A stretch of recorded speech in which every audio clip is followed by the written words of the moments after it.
I don't believe the Bible because of science. Welcome to Theology Thursday on the brand new Andrew Paul Cannon podcast, where we consider issues in ministry, exposition, and theology. I want to thank you for joining me, and before you forget, hit that subscribe button. No, I don't care if you follow me, but I hope to offer something here that will benefit you in your ministry, church, and walk with Christ. Be sure to check out andrewpaulcannon.blog for expository material. And if you have any questions or thoughts during this episode, or at any time, be sure to send those in. I'm no expert, just a man with thoughts. You don't have to agree with me, but I hope we are sharpening one another like iron sharpens iron. Let's dig in. Now, the first 11 chapters in the Bible are my favorite. As someone who questioned their veracity before I started following Jesus, I understand there are some difficult things in these chapters. When we read these chapters, we read them like 21st century Americans obsessed with particular orders of events and the scientific method, things that the Hebrew people were not concerned about at all in the 15th century BC, approximately 3,500 years ago. I think that 3,500 years ago, the Hebrew people were more interested in knowing why than how. Particularly, why did God choose us as his national people? That's the question Genesis 1 through 11 answers. Not how, but why. The question they were answering is the very question skeptics ask today. Why is the God of Israel the true God? Why would he choose Israel instead of simply opening up the heavens to reveal himself? I focused a large part of my higher education on the practice of apologetics. As an apologist, I am largely disappointed in the practice of Christian apologetics because it goes to extreme lengths to try to prove or disprove something that either can't be proven or disproven, or doesn't matter in the grand scheme of things. For instance, we might consider the Kalam cosmological argument. 1. Everything that begins to exist has a cause. 2. The universe began to exist, and in conclusion, therefore, the universe has a cause. It is a good argument for what it accomplishes. If both the first and second premises are true, the conclusion logically follows. The Kalam cosmological argument is sound in its logic. Someone may try to debate the first or second premise, but most materialistic naturalists would agree with the Kalam cosmological argument. If they believe the universe began to exist and there is a necessary law of cause and effect, every action has an equal and opposite reaction, even from a purely materialistic or naturalistic perspective, the universe has a cause. Now we have to determine what that cause is. Therefore, God exists is not a logical next step. We still need to talk about the plausibilities of infinitely regressing causality, circular causality, the implications of the observer's role in quantum actualities, rogue particles, and what is described as the random appearance of particles ex nihilo. Even with the masterful use of non-Euclidean geometry to prove mathematically that the universe is finite and reason there is most likely something that transcends space-time as we know it, cause and effect cannot be observed back to their inception. Yet we expend much energy in the practice of apologetics trying to prove that our God was the necessary uncaused cause. What cannot be observed, though, falls outside of the scope of scientific investigation. Yet people on all sides make such strong truth claims based on evidence as if they were there to observe. But where were they when the universe was formed? The necessity of observation in quantum mechanics is interesting, but that is a thought for another time. It's not a great answer to the God question. Though, I think if the actualization of particles requires observation and we aren't there to observe, some sentient consciousness must have been. And the previous paragraph is about what apologetics sounds like. You may have understood some part of what I wrote or said, but more likely you couldn't grab hold of it. Added to the complex language used to get at these scientific ideas, it actually accomplishes nothing except showing the outer limits of our scientific inquiry. Very little to bring people closer to any real understanding of God.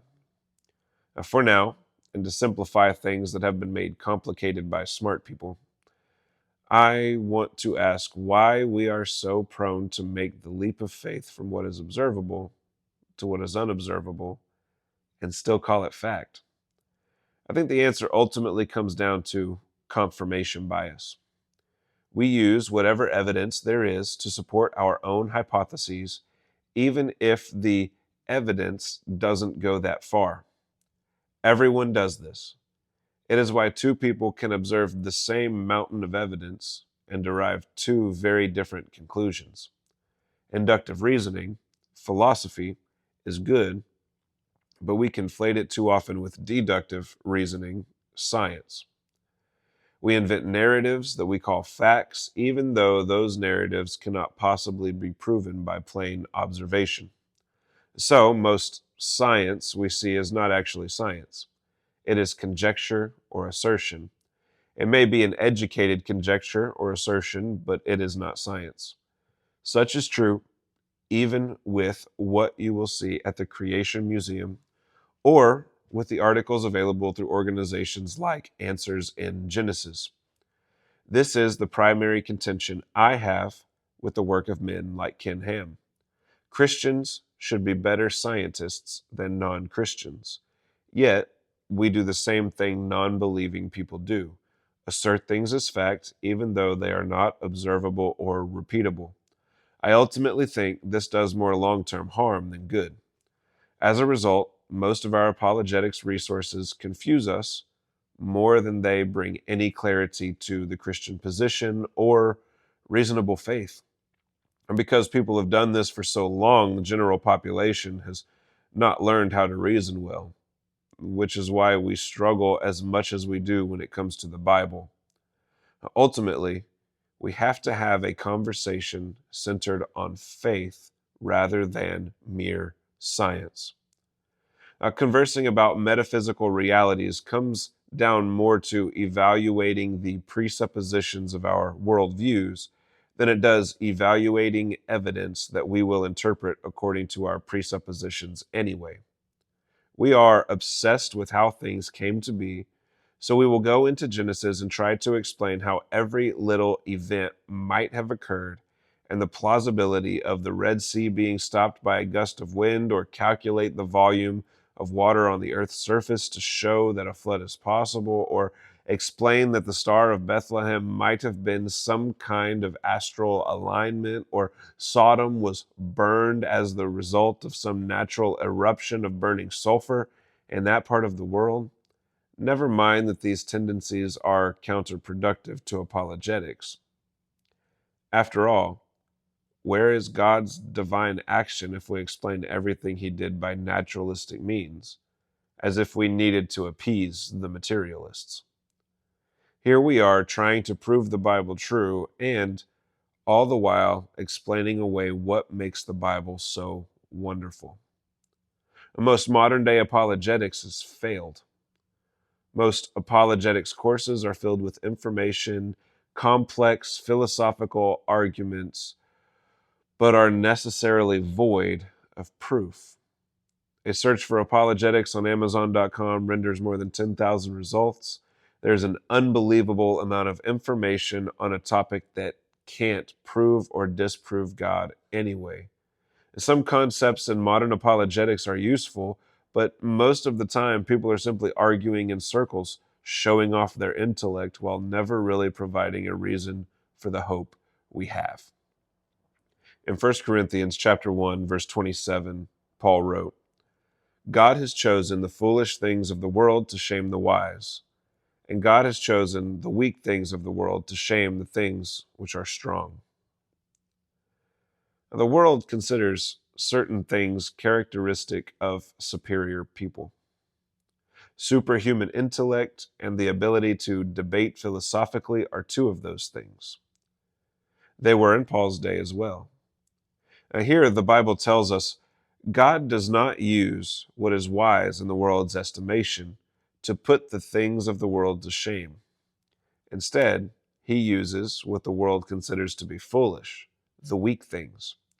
So if you feel confused or unable to keep up with the smart people, you are in a good place. And God says he will use you to actually shame what the worldly people consider to be intelligent. Apologetics is a discipline for normal people, according to Scripture.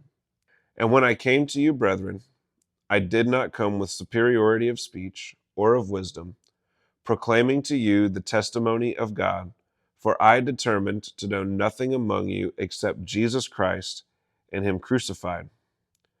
I was with you in weakness and in fear and in much trembling, and my message and my preaching were not in persuasive words of wisdom, but in demonstration of the Spirit and of power, so that your faith would not rest on the wisdom of men, but on the power of God. It's in 1 Corinthians chapter 2, verses 1 through 5. When the world relied on the superiority of speech and intelligence, Paul limited his speech to the bare essentials, so that by simplicity the complex arguments of the world would be put to shame. In the modern day, when people practice apologetics, they typically feed the world's furnace instead of speaking simply. Paul did the same on Mars Hill in Acts 17. Each one and try to philosophically disprove all the claims people were making, and prove his own claims using the world's method of argumentation. Instead, he talked to them about their own idol to an unknown God.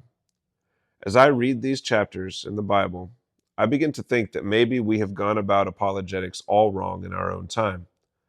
I think I find two principles in the text. From 1 Corinthians 1 and 2, the simplest explanation is usually the best. Philosophy has come to call this very Christian idea by the name Occam's razor. And from Acts 17, if people don't believe the Bible, they can't reasonably argue against the logical outcome of their own beliefs or actions. From this, I gather that it is always better to build bridges than walls. Proper apologetics is presuppositional and expository. It is more Socratic and less scientific. It is more about worldview than factual knowledge. We easily get these things mixed up because we get entrapped by someone who tries to talk circles around us using data analyses and philosophical language.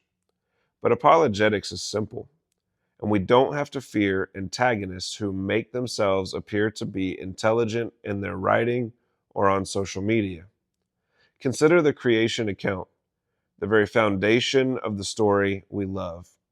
If the creation account is fictitious, then our entire belief system as Christians comes unhinged. So opponents of the Christian faith expend much energy attacking the creation story. Well-meaning Christians react by developing arguments meant to directly address the accusations made, and usually create more philosophical problems than they try to solve. But let's consider some of those accusations against the creation account. It is silly to believe there was light on the earth, day and night, and plant life before the sun was formed. It's also silly to believe God created the earth before creating a sun to keep it in orbit. And the idea of a giant dome around the earth holding back the waters in the sky sounds ridiculous in light of modern science and the space age. Essentially, opponents of Christianity claim Genesis 1 presents an origin story that disagrees with some modern historical claims. Some who practice the scientific method make concerning how physics worked at the inception of the cosmos. First, we realize history is a different type of discipline than science. History, especially prehistory, is much more difficult to figure out than science. Science deals with things that are observable, demonstrable, and repeatable. History does not. History is difficult to nail down. Now, the only sure thing we can know about history, what happened before we were here, is by eyewitness testimony. History cannot be known using the scientific method. Concerning history, I am more likely to believe testimony than a practitioner of the scientific method who steps outside his discipline to make claims about what he did not, in fact, observe. I do understand that there are some who speak of reasonable belief. Scientists who understand their belief about origins equates to faith and belief that their faith is reasonable based on what they can currently observe. I can have a reasonable conversation with this type of scientist because we are talking about the reasonable faith we have concerning the origin of our cosmos, not about our dogmatic assertions we blindly call fact. Every single person, no matter his worldview, believes what he does about the origin of the cosmos by faith. His faith may be informed by scientific inquiry or the testimony presented in a book like the Bible, but it is still faith. People are fighting over a matter of faith on both sides, not falsifiable fact. It's only difficult to respond to people who assert these facts because their assertions being presented as fact have no reasonable basis to which we can reasonably respond. And the key to having reasonable faith is humility and sincerity, not the pride of scientific debate, as if any of us were present when the universe formed and transcended it in order to observe it at its inception. So, we require humility and sincerity. It is pride that says, I won't believe the Bible's account because of science. The Bible's not a scientific account. It makes historical claims. And when we measure the veracity of someone's testimony, we use laws of logic.